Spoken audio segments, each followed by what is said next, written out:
The story relates to the 8th century and has been retold and reinterpreted several times through folk tales, music, and literature. Let's take a look at it once again through a different lens. Those were the times in India when a certain section of society were treated as untouchables and prohibited from entering into certain areas, including temples.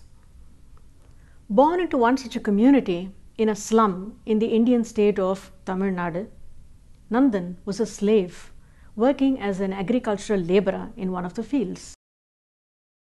His family made small musical instruments from animal skins. And in his spare time, Nandan would go into the village and sell them. Although he was a slave, Nandan was a free-spirited individual, unlike the majority who appeared to be free but were actually bound to their habits and desires from within. Nandan was different. He was a staunch devotee of Shiva. His only desire in life was to see Shiva, his hero, his icon of faith, his God.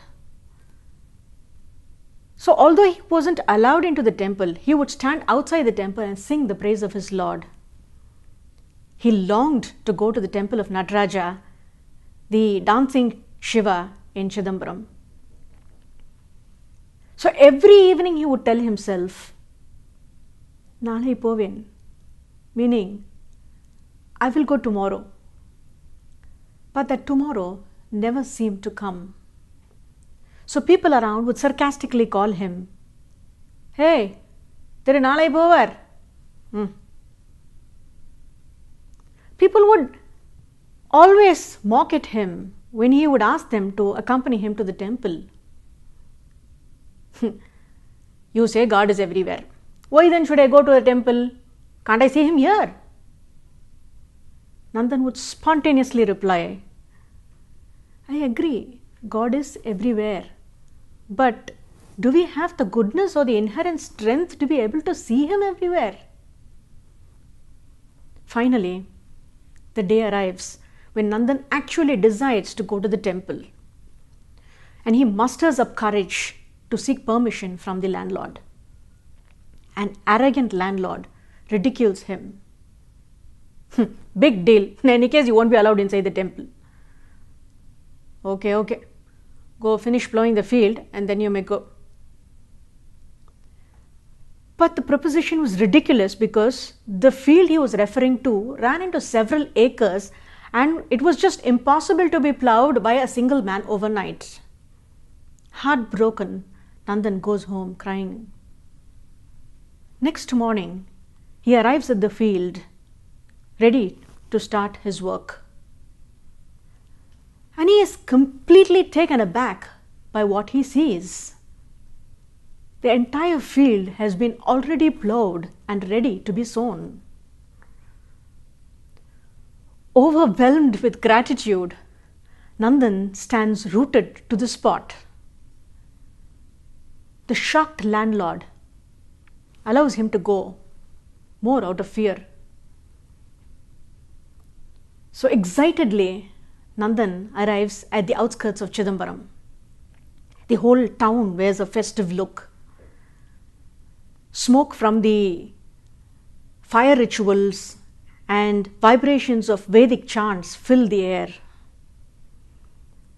Unable to enter, an emotionally charged Nandan goes round and round this town in circles, pleading the passer-by to let him in. Sir, please, can I go in? Sir, please, can I just go in once and see him? I will not touch anyone, I promise. I will just stand in the corner and then just have a glimpse of him and come back, sir. Please, sir, just give me one chance. The priest comes to know of this, and a fuming priest comes out and orders him to be beaten. Out. As if nothing at all happened, the priest walks into the sanctum sanctorum, stands next to the Lord, and mechanically performs his daily ritual.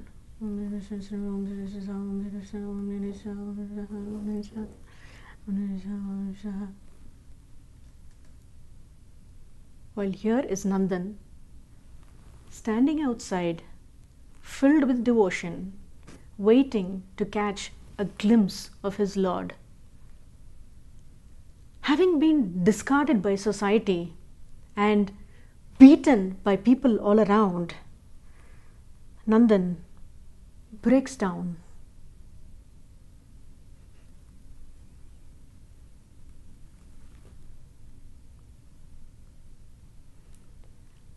I have let go of everything and surrendered to you. Have you also forsaken me?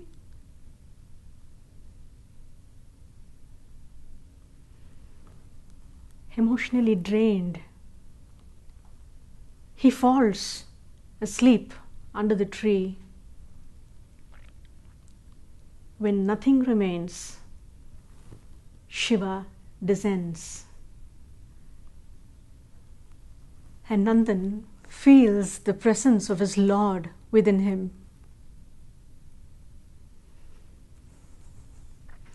Overwhelmed with love, Nandan is unable to believe that the Lord has come to him. The Lord chose to come to him, of all people.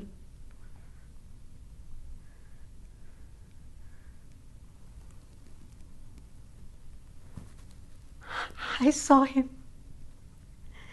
He came to me.